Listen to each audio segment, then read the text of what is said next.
Alrighty guys, welcome back to your remote learning experience. Today's lesson is going to be for Wednesday, not March, April 1st, so April Fools, except it's not April Fools because we're still at home. So maybe play a couple jokes on your siblings and or family today and see what happens. Okay? So, yesterday we left off talking about the phases of meiosis, and we're going to continue talking about that. Yesterday we talked about meiosis 1. Today we're going to be talking about meiosis 2. Okay? Another important note is that today we are going to have our first Zoom office hours. So, I sent you guys all a link to Zoom, which is kind of like Skype or FaceTime. And if you have any questions, you can just click on the link, get logged on. I'll be able to see you. Unless you don't want me to, then you can turn your camera off. But you'll also be able to see me, and you can ask me any questions that you want during that time, just to check in if you want to. I'm hoping that Miss Esborn and Miss Stump are going to be there too, so you can ask them questions. And for whatever reason, if those times don't work for you, just let me know so that maybe we could set up a different time for you specifically, and potentially Miss Esborn or Miss Stumpf could do some hours too if they are available, so that we can give you all the support that we can give you, because that's super important in this time, okay? So before I move on to talking about meiosis 2, I want to clarify a couple things from yesterday, okay? So originally I wrote down that at the end of meiosis 1, we have 2 cells, which is true, and that each of those cells, originally I wrote have 46 chromosomes, okay? But my math was incorrect. That is not true. At the end of meiosis 1, we have 23 chromosomes, not 46. So I just wanted to make that correction very quick because this is super important, all right? So technically, at the end of meiosis 1, both of these cells are haploid, meaning they don't have those 46 chromosomes, they have 23 instead. So you might be asking, so if they're already haploid, why go into meiosis 2? And the reason that we do that is because we still have replicated pairs of chromosomes, okay? So we still have X's, like this, okay? But eventually we want to get down to where we don't have X's and we have just the individual chromosomes like that. And so that's what we're going to do with meiosis 2, okay? Meiosis 2 is a lot more simple than meiosis 1. There's no crazy crossing over that's happening. It's kind of just like mitosis, and you'll see why in just a second, okay? So I'm going to do another whiteboard.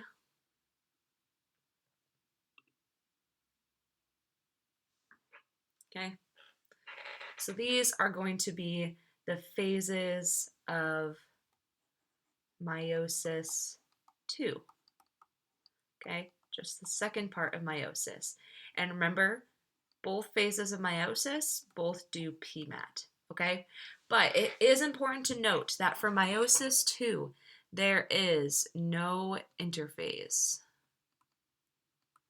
okay?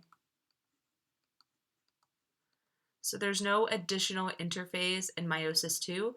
Okay, there's no need to make more copies of our DNA because we're trying to reduce the amount of DNA that we have in our final cell. So there's no need to make any extra copies of them. So no interphase. Also important is that there's no crossing over. All right, so there was crossing over in meiosis 1, but now there's not going to be any crossing over for meiosis 2. Meiosis 2 is very, very, very simple, okay? Nothing crazy that happens, all right? So remember, I have my 2 cells from yesterday, all right? And so what's going to happen, just like in prophase 1, that nucleus is going to start breaking down again, okay? Because it kind of reformed at the end of meiosis 1, but now it's going to break down again, okay? So I'm going to draw my chromosomes again.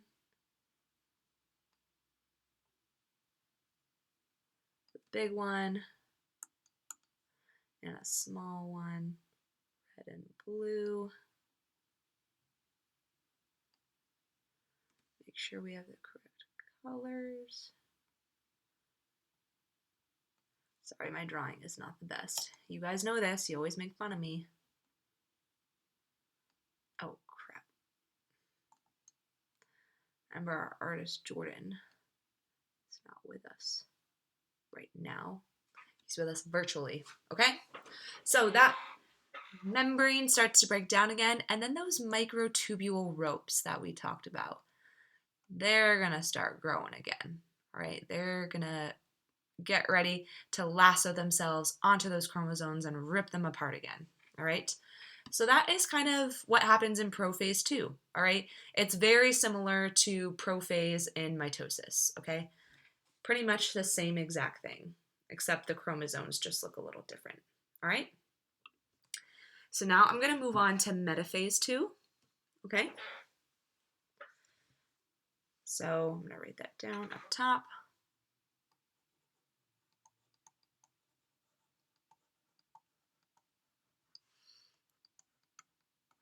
Okay, so metaphase 2.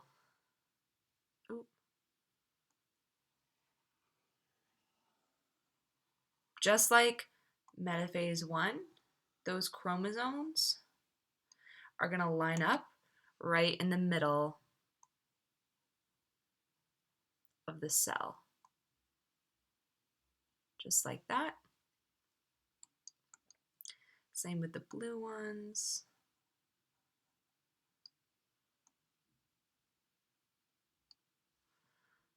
Make sure the arms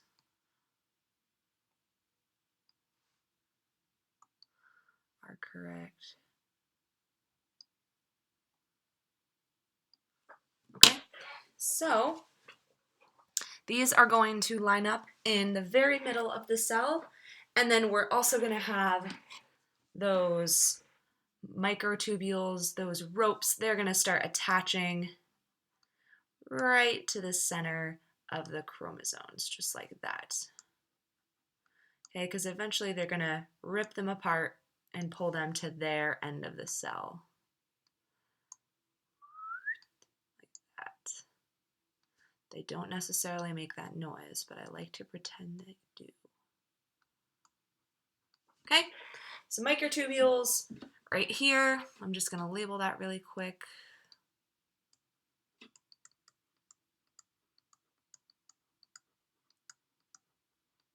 Just like that. And then the centrioles, which make the microtubules.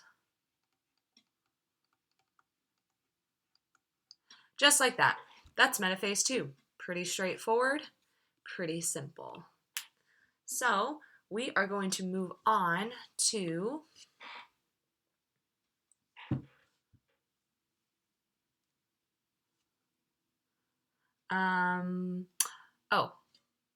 what am I thinking? Anaphase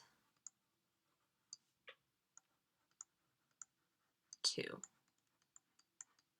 right, anaphase 2 is a lot like anaphase 1 in meiosis and a lot like anaphase in mitosis. This one's a little smaller. I do not like that. Just like this, okay? So what's going to happen is that those chromosomes sadly are going to be ripped apart from one another. So I'm going to have one going this way, one going this way, one going this way, one going that way. All right, so those homologous chromosomes are officially broken up. It's very sad. So one over here, say one over here, blue right here, one right here. All right. Remember, it's those cruel microtubules that are doing that. Just ripping them right apart.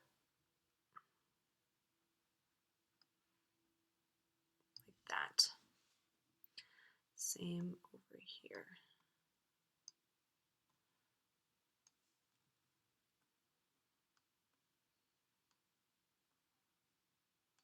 Okay, so that's what the cells are kind of going to look like after anaphase 2. All right, so now we're already to telophase 2 and our second cytokinesis. Ooh, my hand hurts. All right, so I'm going to write telophase 2 right here, cytokinesis over here. Okay, so remember, just like in telophase 1, the cells are kind of going to start looking like a pair of dumbbells, kind of. All right, so one right here, one right here. And you can see that they've kind of started to pinch off in the middle because they're eventually going to split, right? This is when the nucleus starts to reform.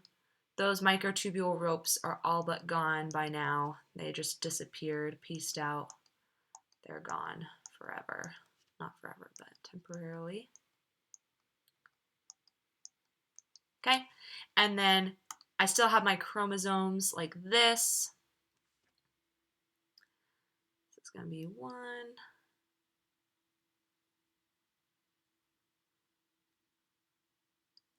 Wait a minute. What did I have in my last cell? Oh, one of them is going to be over here.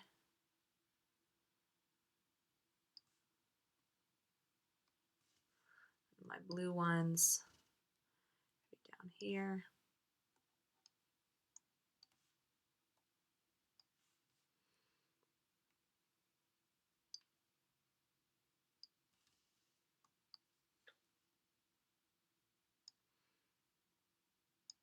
Okay, so they are going to start splitting apart, and eventually they are going to undergo cytokinesis, which is where they officially get kind of cut right down the middle and form. Now what we have is 4 new cells. 1, 2, 3, 4, just like that, okay? At this point, all of the cells have reformed their full nucleus.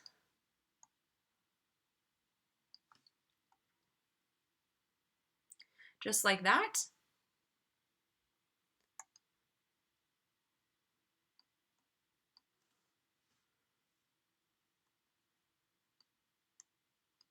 And then the chromosomes are going to be in there too. Okay?